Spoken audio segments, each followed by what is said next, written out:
So in an IoT environment, we are developing a system wherein we are capable of testing the water quality uh, in real-time environment. So what are the problems that we are facing? What are the actual general problems that humankind is facing today? Is one one is spatio-temporal coverage, poor spatio-temporal coverage. What is spatio-temporal coverage? One let sorry, let me mute everyone. There is a lot of disturbance out there. So yeah, okay. So what is spatio-temporal coverage? Spatio means space, temporal means time. So we are dealing with the problem that regarding to space and time. So the problem is this: we don't have enough space and we don't have enough time to deal with this. One is poor spatio-temporal coverage. Another one is it is labor intensive and high cost. What we are witnessing today, what the system that we are seeing today in today's generation is labor intensive, and it is very high cost. As a human being, we expect everything to be in low cost, and which comes for low cost. So this is one of the problems.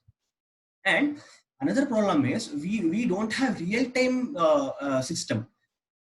We will be having system that are like feasible to everyone, but the real time is more apt for the today's generation. So this is one of the problems: lack of real time quality information. So the solution, what are the solutions? So the problems that we have discussed must be having some solutions. So what are the solutions?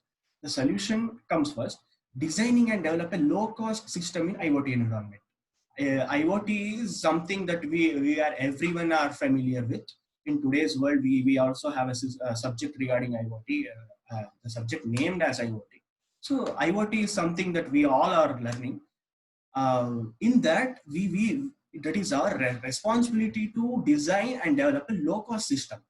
Whatever it might be, we are dealing with various economic problems. So it is our duty to develop a low cost system for everyone. It should reach everyone. So that is one of the solutions. Second one, microcontroller. In the existing model of water quality monitoring, we have ARM11 processor, which is very huge in size and which is very costly. So it is our duty to check the microcontroller which is feasible to everyone, which is very low in cost and low power microcontroller. We cannot deal with high power microcontroller in such a small system. So it is our duty to introduce low power microcontroller. So here we are dealing with various sensors. When we talk about IoT, IoT is nothing but we deal with sensors. So that is about IoT. Here in this water quality monitoring, we make use of various sensors such as temperature sensors, pH sensor, a turbidity sensor, connectivity sensors, dissolved oxygen sensors, and connectivity sensors, as I told. So various sensors for that matter. But what we are taking in this project is only three sensors. That is temperature sensor, pH sensor, and turbidity sensor. So what we should do is induce sensors in the model, imply code for that, and we should connect the sensors to microcontroller. What is the function of microcontroller? Take the data from sensors, which namely sensor data, take the data from sensor and modulate it, analyze and function it, and it should send to the cloud. That is one of the solution. And another one is sensor data can be viewed on Android app. What we fetch from the sensors, temperature sensors. What temperature sensor does? Temperature sensors take the data from the water, what we are testing. There might be n number of samples that we can use. So we can use a lemon water, or a mud water, or a salty water, drinking water, whatever the type of water that we can use, that should fetch some data. it should be having some data. So the sensor which we have used here should fetch some data from the water. It should fetch some information from the water. What is it? What are the problems in the water? What is the pH level of the water? What is the temperature? What is the TDS value of the water? So these data that is fetched by the water, that is called sensor data, and it can be viewed on an Android app. So this is the solution. So the software requirement specification will be discussed by, I think it will be discussed by Rahul. So yeah.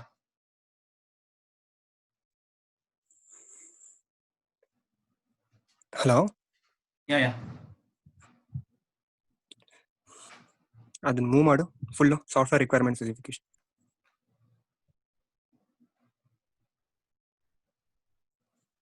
Good afternoon, everyone.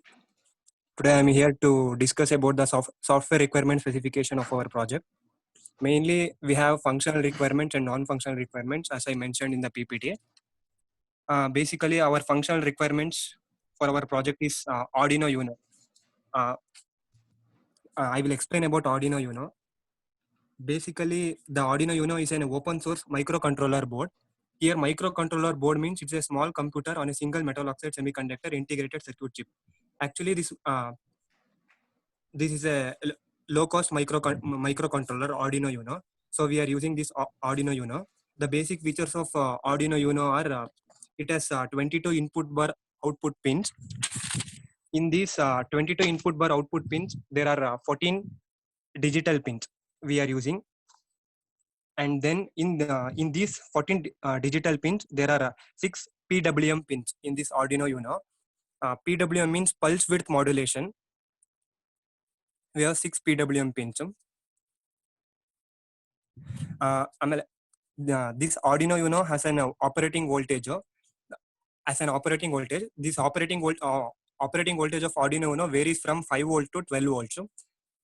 And this microcontroller, Arduino Uno is a microcontroller. This microcontroller also supports different ways of communication like serial protocol, I2C protocol, and SPA protocol. It supports different ways of communication, this microcontroller. And this Arduino Uno has also a mini USB pin which is used to upload the code. We want to develop the code for this Arduino Uno, and we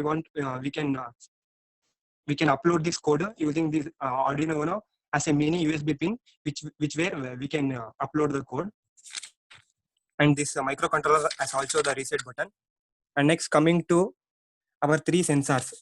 Basically, these are the 3 main sensors for our project. The functional requirements basically.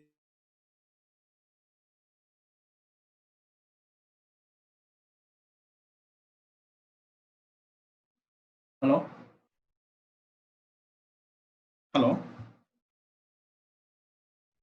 Rahul. Hello. Rahul. Hello. Madam. ಇವಾಗ ಕೇಳಿಸಿದೆ. In next, there are 3 main functional requirements for our project. That are 3 sensors. We are using 3 sensors: pH sensor, turbidity sensor, and temperature sensors. Basically, first the pH sensor. These 3 sensors are dipped into a water solution. Basically, how the pH sensor will work. I will tell how the pH sensor will work. We are using on one BNC connector. Using this BNC connector, the pH sensor is connected to the Arduino controller. BNC connector means it connects 2 cables, and this connector is also used to connect the monitors.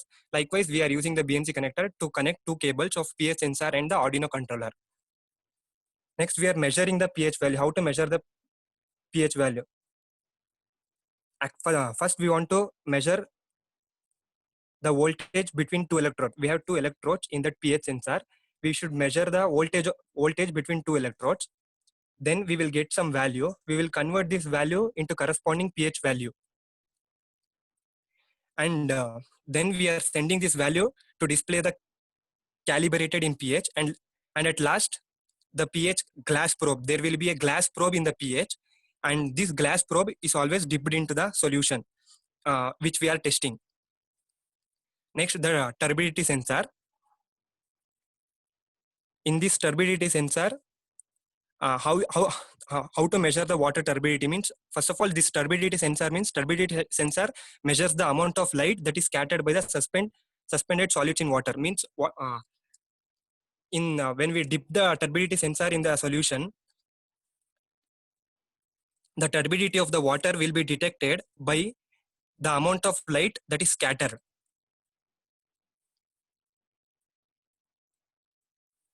And also we will place the sensor directly inside the water. How to measure this water turbidity means, in this sensor there will be a nephlometer or turbidity meter and a probe. There will be a nephlometer or a turbidity meter and a probe. This turbidity meter works by sending a light beam into the water to be tested. We will send the light beam into the water for testing the turbidity of that water. So we are using this turbidity meter or nephlometer we can use. This system, our system will test amount of light reflected to use to determine the particles density within the water. How much amount of light is scattered, that much particles density will be in the water. Therefore, the more light is detected, is the more particles are present in the water. Likewise, we detect the turbidity in the water. Next, going to temperature sensor. This sensor is also placed in the water solution. This sensor indicates how water is hot or cold. We are using DS18B20 temperature sensor. The range of this sensor is minus 55 degrees Celsius to plus 125 degrees Celsius. This temperature sensor is digitally, which gives the accurate reading. It will give the accurate reading for us. These are the brief about our three sensors that we are using, and we are using one Wi-Fi module in our project to transfer the data from microcontroller to it. Node MCU ESP12E is the Wi-Fi module we are using. Actually, we are using this Wi-Fi module because it is used to establish the wireless network, and this Wi-Fi module is also a low power consumption. And this Wi-Fi module, Node MCU ESP12A, is used to transfer the analyzed data to the cloud server using MQTT protocol. Why we are using MQTT protocol means, this protocol is message querying telemetry transport protocol. Using this protocol, we will get the data from the sensor, analyzed data from the sensor. That data will be sent to the cloud server using this Wi-Fi, using MQTT protocol, using this Wi-Fi module. This establishes a wireless network. That's why we are using the Wi-Fi module. Actually, this MQTT protocol transports the message between two devices. And coming to non-functional requirements, there are 5 non-functional requirements: performance requirement, scalability requirement, easily maintainable, and response time is less. Usage of application is very simple because we are developing an Android application. In that, we will get all the data, and usage of application is simple. First one is performance requirement, and our system will give the response each time when the quality of water changes. So it will give the values of pH and temperature and turbidity every time when the quality of water changes. The system also supports many users at a time. And portability. And in portability, our system must provide the capability to back up the data. We are backupping the data, so our system provides the capability to back up the data. Rahul, and maintainability. Rahul, just a minute. To everyone who are in this group, this session will end in another 2 minutes. So another invitation has been sent to the MIT 2020 group. Please join the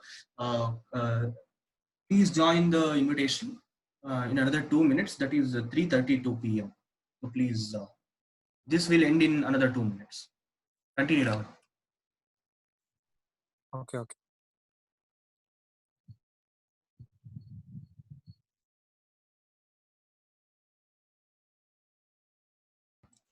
Rahul, you can continue. Hello. Oh, an exit tag. Okay, in 2 minutes ಅಲ್ಲಿ ಅಥವಾ ಇನ್ 1 minute ಅಲ್ಲಿ ಆ session start ಆಗುತ್ತೆ. So please ಅದಕ್ಕೆ join ಆಗಿ ಎಲ್ಲ. Ma'am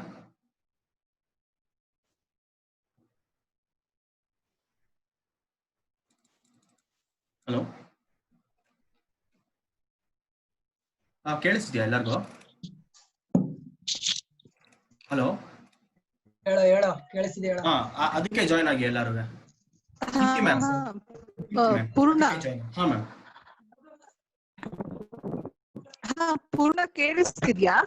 ma'am ಕೇಳಿಸ್ತಿದೆ. ಇನ್ನೊಂದು ಜಾಯಿನ್ ಆದ್ಮೇಲೆ ಸರಿ ಕೇಳಿಸ್ತಿದೆ. ಮ್ಯಾಮ್ ಕಟ್ ಆಗ್ತಾ ಇದೆ ತುಂಬಾ. ವಾಯ್ಸ್ ಬ್ರೇಕ್ ಆಗ್ತಿದೆ ಮ್ಯಾಮ್ ನಿಮ್ದು. Hello ma'am.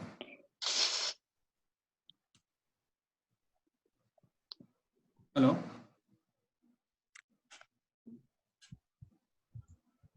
Hello ma'am. Message ಪೂರ್ಣ ನೋಡ್ರಾ? ಮ್ಯಾಮ್ ದೀಪ್ತಿ ಮ್ಯಾಮ್ ಕೇಳಿಸ್ತಿದ್ಯಾ ನಿಮ್ಗೆ? ಕೇಳಿಸ್ತಿದೆ, ಮೆಸೇಜ್ ಹಾಕಿದೀನಿ ನೋಡಿದ್ರಾ? ಮೆಸೇಜ್ ಬಂದಿಲ್ವಲ್ಲ. ಎಸ್ ಮ್ಯಾಮ್, ಅವ್ರು ಬಂದ್ಮೇಲೆ ಸ್ಟಾರ್ಟ್ ಮಾಡಿ. ಇಲ್ಲಿ ಮೆಸೇಜ್ ಹಾಕಿದ್ದೀರಾ ಮ್ಯಾಮ್? ನಾನು ವಾಟ್ಸ್ಆಪ್ ಮಾಡ್ತಾ ಇದ್ದೀನಿ, ಸಾರಿ.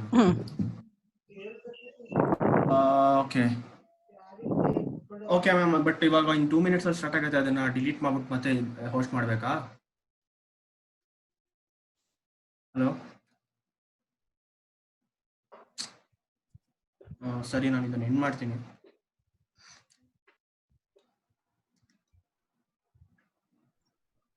ಆಗಲ್ವಾ ಮ್ಯಾಮ್? ಹೇಳಿ ಮ್ಯಾಮ್. ಲೆಫ್ಟ್ ಆದ್ರು ಮೆಸೇಜ್ ಹಾಕ್ಬಿಡೋ ಗ್ರೂಪ್ ಅಲ್ಲಿ ಪೂರ್ಣ. ಇರು, ದೀಪು ಸರ್ ಬಂದಿದ್ದಾರೆ, ಅವ್ರಿಗೆ ಹೇಳ್ಬಿಟ್ಟು ಹೋಗೋಣ. ಸರ್, ದೀಪು ಸರ್ ಕೇಳಿಸ್ತಿದೆ ಸರ್? ಅದೇ ಈ ಸೆಷನ್ ಎಂಡ್ ಆಗ್ತಾ ಇದೆ. ಮ್ಯಾಮ್ ಸುಹಾಸ್ ಸರ್ ಮತ್ತೆ ಲೋಕೇಶ್ ಸರ್ ಇಬ್ರು ಬಂದ್ಮೇಲೆ ಇನ್ನೊಂದು 5 ಮಿನಿಟ್ಸ್ ಬರ್ತಾರೆ. ಅವ್ರು ಬಂದ್ಮೇಲೆ ಒಟ್ಟಿಗೆ ಸ್ಟಾರ್ಟ್ ಮಾಡಿ ಹೊಸ ಸೆಷನ್ ಅಂತ ಇದ್ದಾರೆ. ಸೊ ಅದ್ರದ್ದು ಇನ್ವಿಟೇಷನ್ ಕಳ್ಸಿದೀನಿ ಸರ್, ಅದಕ್ಕೆ ಜಾಯ್ನ್ ಆಗಿ ಸರ್ ಪ್ಲೀಸ್. ಎಲ್ಲಿದೆ ಅದು? ಗ್ರೂಪ್ ನಲ್ಲಿ ಇದೆಯಾ? ಗ್ರೂಪ್ ನಲ್ಲಿ ಇದೆ, 2020 ಗ್ರೂಪ್ ನಲ್ಲಿ ಇದೆ sir. Okay done. Okay sir, thank you. End ಮಾಡ್ತೀನಿ. ಸರಿ ಆಯ್ತು.